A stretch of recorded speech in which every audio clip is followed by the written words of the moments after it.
Hello, I'm Brian Tracy, and over the years I've trained more than 2 million salespeople in 60 countries, in thousands of companies, in virtually every industry.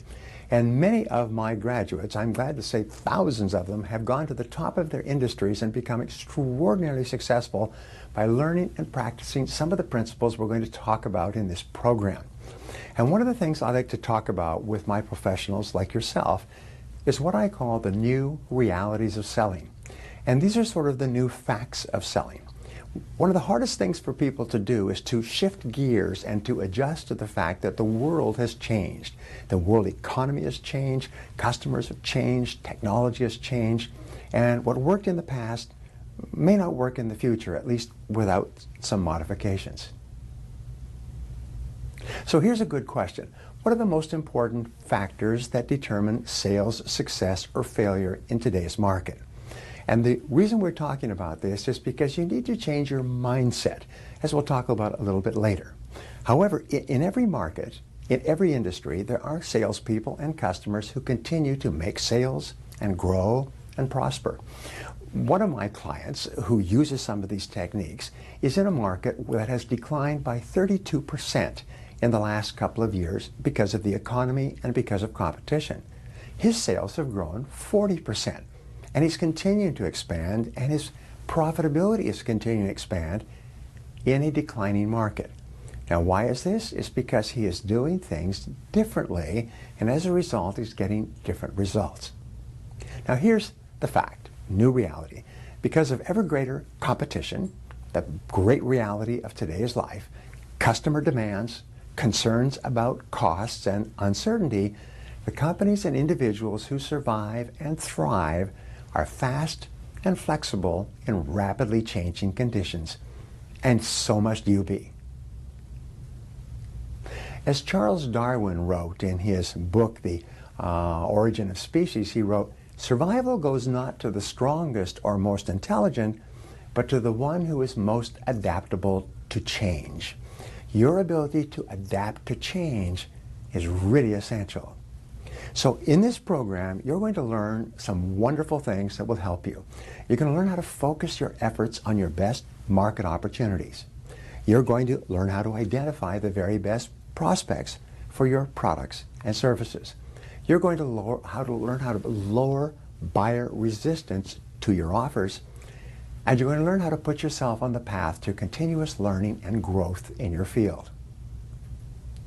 The first new reality of selling is that there are more sellers than there are buyers today, and more sellers than ever before. The three words that are most important in your future are competition, competition, and competition. The competition today in your field is more fierce and more determined than ever before. Another new reality is that there are fewer customer dollars available for an ever-expanding and desirable assortment of products and services. Today we have hundreds of thousands of products and services and millions of companies trying to get the customer dollar, and if you're in business, you are competing with them every single day. Now here's another reality. Whatever got you to where you are today is not enough to keep you there or to get you any further ahead. In other words, your level of knowledge and skill today is as high as you can go. The only way that you can move forward is you have to learn and practice new things. Now, selling today is more complex than ever before. When I began selling, I actually started cold calling.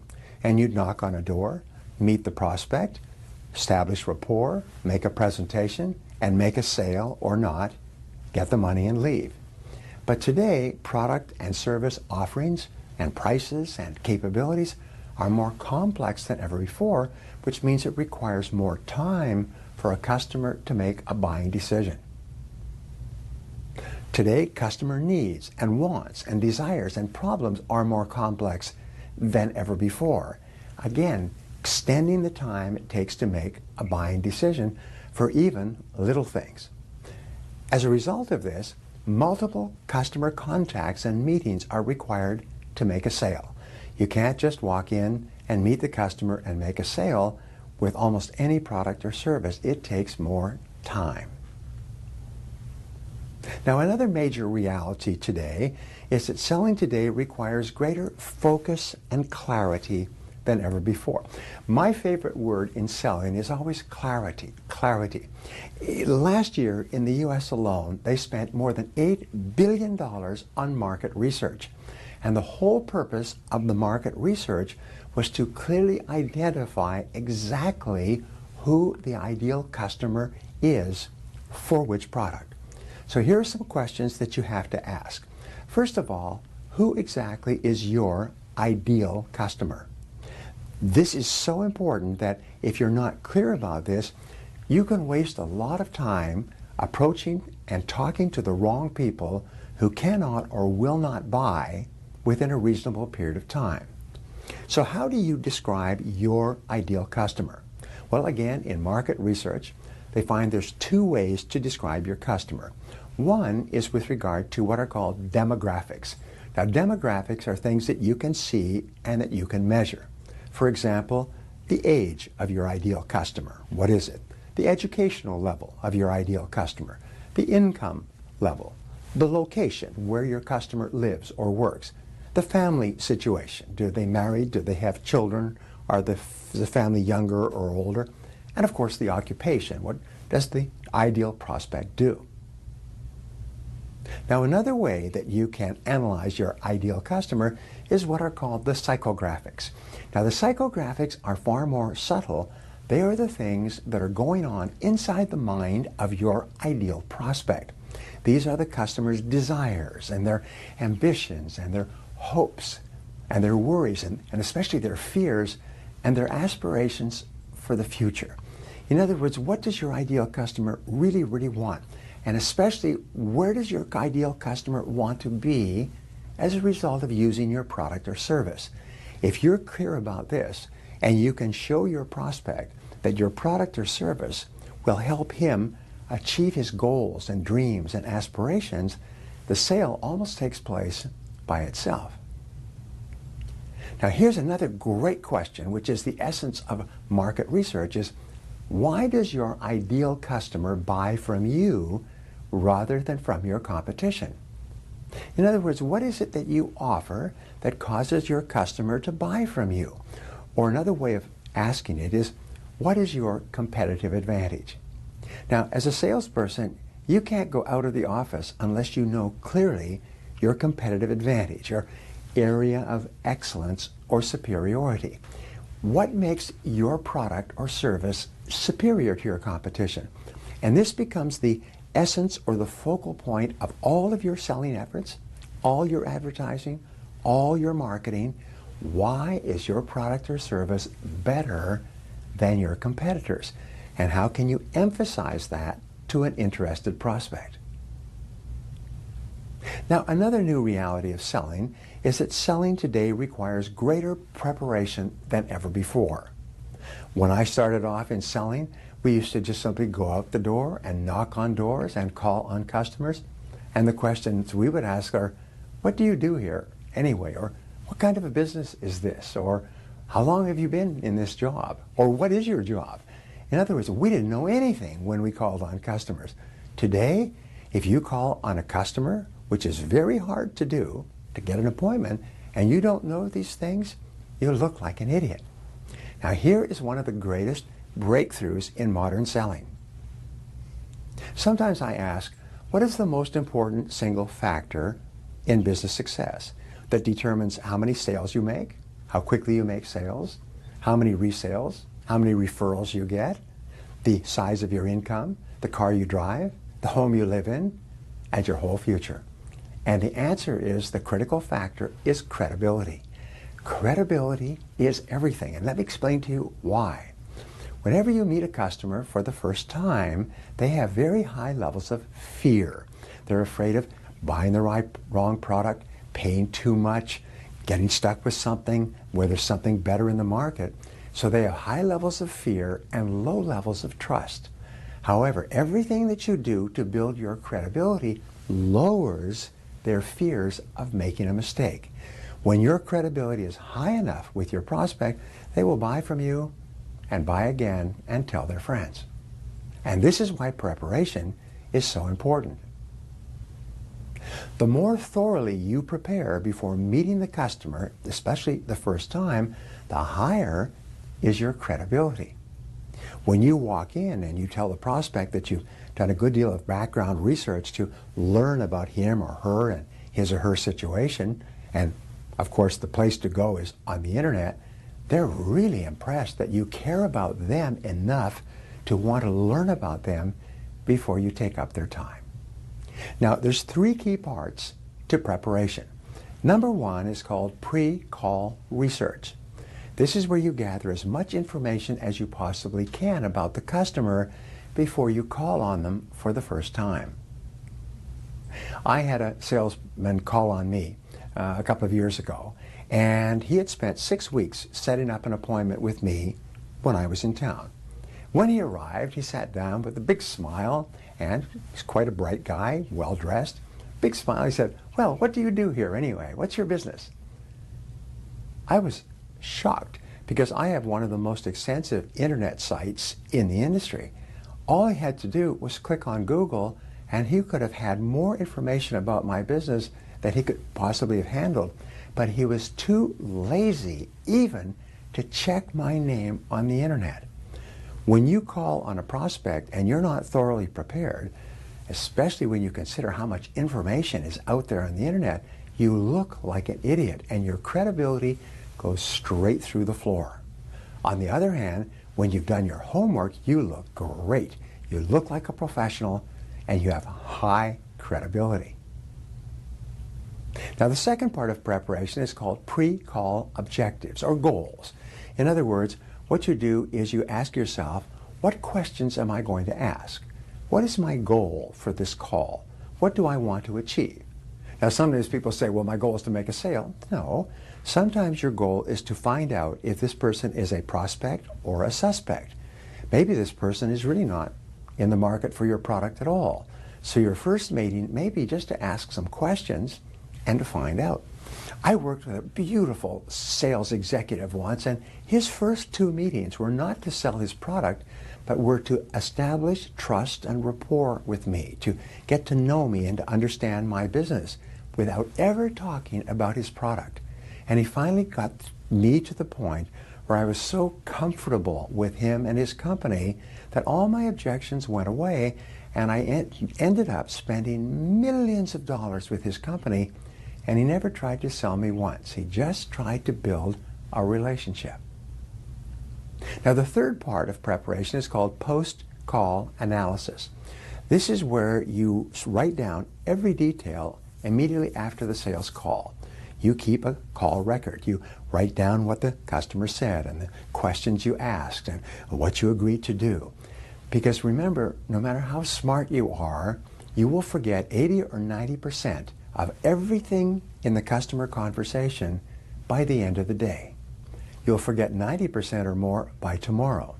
So what I do is immediately after speaking to a customer, I sit down, sometimes even in the waiting room, and I write down every detail.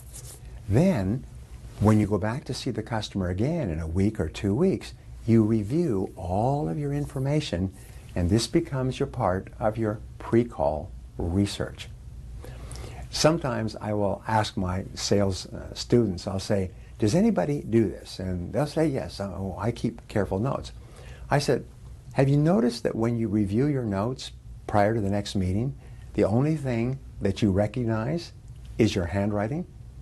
Why? It's because you have forgotten everything else. And everybody says, you're right. I've forgotten everything else. If I had not written it down, I wouldn't have remembered any of this.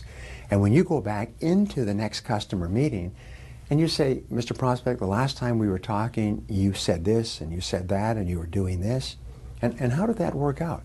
The customer would, wow, you must be a professional. You must have taken notes. Here's a rule. The power is always on the side of the salesperson with the best notes. Taking good notes can give you a winning edge in business, as we'll talk about in a subsequent session. Now, here's another new reality. Customers today are more demanding than ever before. They want more things. Now, why is this that customers are more demanding? The answer is because they can be. Because they are much more knowledgeable about what's going on in the market, and they are much more careful about what they're doing. Customers today are also more skeptical and suspicious. Customers today have made a lot of buying mistakes, and they're determined not to make more buying mistakes in the future, and the way that they lower their possibilities of failure is by asking a lot of questions and demanding a lot from you.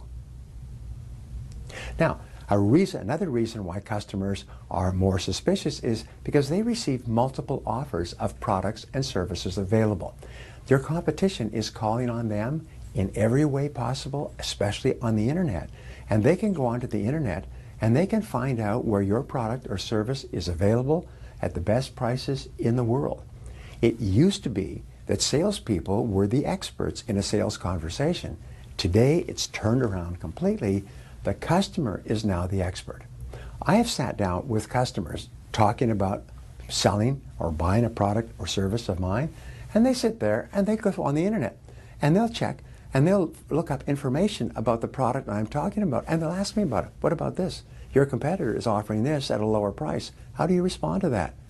And if you haven't checked what your competitor is doing, if you've not done your homework, oh my, you look silly, and your credibility goes straight down. As your credibility goes down, your chances of making a sale go down as well. Now here's another reason why customers are more demanding. This is because they have limited resources. They don't have as much money as they had before, and they're afraid of making a bad buying decision. Do you know that many individuals' careers are actually short-circuited because they made a bad buying decision? They made a bad buying decision, and as a result, their boss became angry with them. Sometimes people have actually been fired for making a wrong buying decision in a company. Sometimes they are criticized by their boss and their coworkers. Sometimes they're passed over for promotion. So if you're selling products to people in business, you have to realize that the political dynamics of buying from you are very important, and they're much more important than their relationship with you.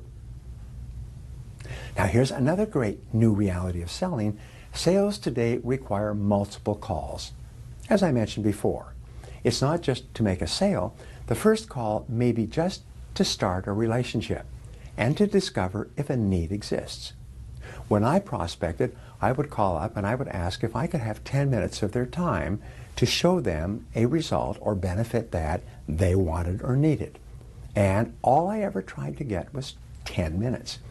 This changed my career, by the way. When I was selling sales training, I would say, hello, would you be interested in a method to increase your sales by 20 to 30% over the next 6 to 12 months? I perfected that question because this was a sales manager who was responsible for salespeople. They would always answer yes. I said, well, then I just need 10 minutes of your time to show you a process that's guaranteed to increase your sales by 20 to 30% over the next 6 to 12 months. What would be a convenient time for you? I used to get 4 out of 5, 9 out of 10 appointments with that very simple approach, offering a result or benefit and then asking for 10 minutes. And in that 10 minutes, we could discover if this was a real prospect or just a suspect, a person who could not or would not buy. So after the first call to establish a relationship and to determine if a need exists, the second and the third calls may be to make a presentation or to present a proposal to the customer to show how your product or service would work and how much it would cost. The fourth and fifth meetings may be to negotiate and finalize the purchase agreement and to close the sale. The average sale today requires 4.6 calls to make the sale. That's based on research and thousands of salespeople and dozens of industries.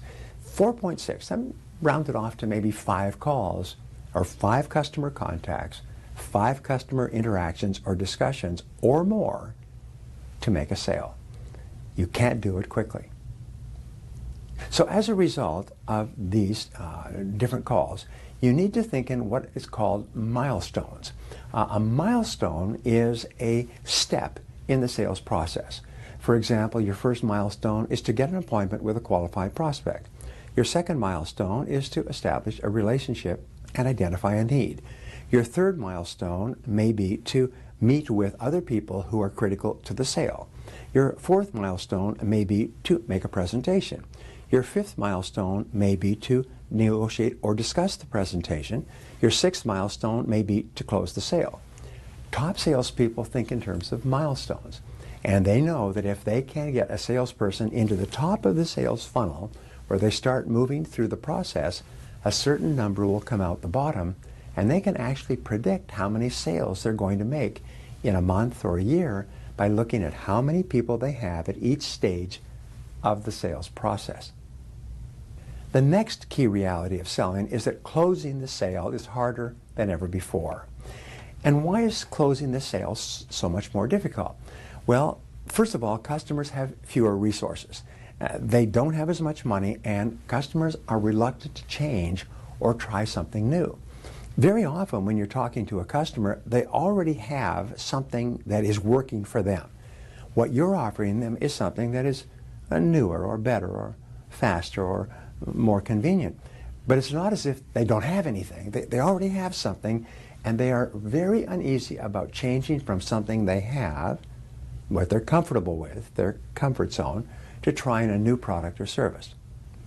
Another reason why customers will not buy from you, another reason why closing the sale is harder, is based on some of the rules of selling, which are these. The first rule is no authority, no sale. Now this is really important. In some of the advanced sales research, they say that the most important single step in the sales process is what is called access to power. In other words, you have to talk to somebody who has the authority to make a buying decision. If you can't get to that person directly or indirectly, you can't make a sale. You can talk to people at lower levels in an organization all day long, but if they don't have the authority to say yes or no, nothing happens. Another rule is no money, no sale. Now what does this mean? It means if the person does not have the money, the business is poor, their life situation is desperate, they're unemployed. If they don't have the money, no matter how much they want your product or service, they can't buy it. A third rule is no need, no sale. If the prospect does not perceive that they have a genuine need that your product or service can satisfy now, then no sale will take place. No matter how good your product is, and no matter how good the prospect is, if they don't perceive a need, then nothing happens. And the last reason why people don't buy, or why closing is harder, is no urgency. If there's no urgency, there's no sale. So you always have to look for some reason for the customer to buy now rather than later. Let me tell you a quick story. I went in to buy a new car a few years ago. And I looked at the car, and I looked at the similar cars in other dealerships. And I liked this car. It was the right color, right accessories. It was everything I wanted, and I was clear about that. And so I said to him, how much is it? What kind of a deal can I get? And then he said, well, there's one thing that you should know. Price was reasonable. One thing you should know is that we can offer you 4% interest rate on this car over 5 years. I said, why? Why is that? Well, the manufacturer has given us a special dispensation to offer actually 3.99% interest if you purchase the car. I said, well, how long does this last? He said, until 5 o'clock today. This is the last day of the month. And the interest rate goes up to 6.75% after today. He had a reason for me to buy now, and I did. I bought the car that day because I could get that special interest rate. So here's the rule. Always, in your back pocket, you should always have a special reason for them to buy now rather than put off the decision for a week or a month. Because if customers have no reason to buy now, then they'll put off the decision forever. Now, here are some questions that you can ask and answer based on what you have learned in this lesson. These are questions that will help you to think about how you can apply these ideas. Number one question, what are the major factors in our fast-paced world that are affecting your sales today? Question two, what will you need to do more of, or less of, or start doing to succeed in the market of tomorrow. Remember, you're going to have to change something, do more or less or something new in order to move to the top of your field. Third question, what are some of the biggest changes in customers and product service offerings affecting your sales today, especially offerings of your competitors? What's going on in the marketplace that's affecting your level of business? Number 4, list 3 qualities or characteristics of the ideal customer for you. This is the customer who can and will buy from you the fastest, the one that has the most pressing need, that has the money, that has the desire, and the kind of customer that you get along with personally the very best. Question 5. What are the most important things you need to learn about your customers before you can call on them? What are the demographics? What are the psychographics? What do you need to find out so that you have high credibility when you go in to see them for the first time? Question 6. Why don't qualified customers buy from you? What holds them back? Sometimes there's just one reason why customers are not buying your product or service. And if you can find that reason and you can neutralize it, you can double your sales. Every great company has found a way to neutralize the reason that holds customers back. And we'll talk about some of the things you can do to achieve that later on. And question number 7, what can you do to create a sense of urgency in making the buying decision with each customer? This alone can increase your sales dramatically. And here's the final question. What one action are you going to take immediately as a result of what you have learned in this session?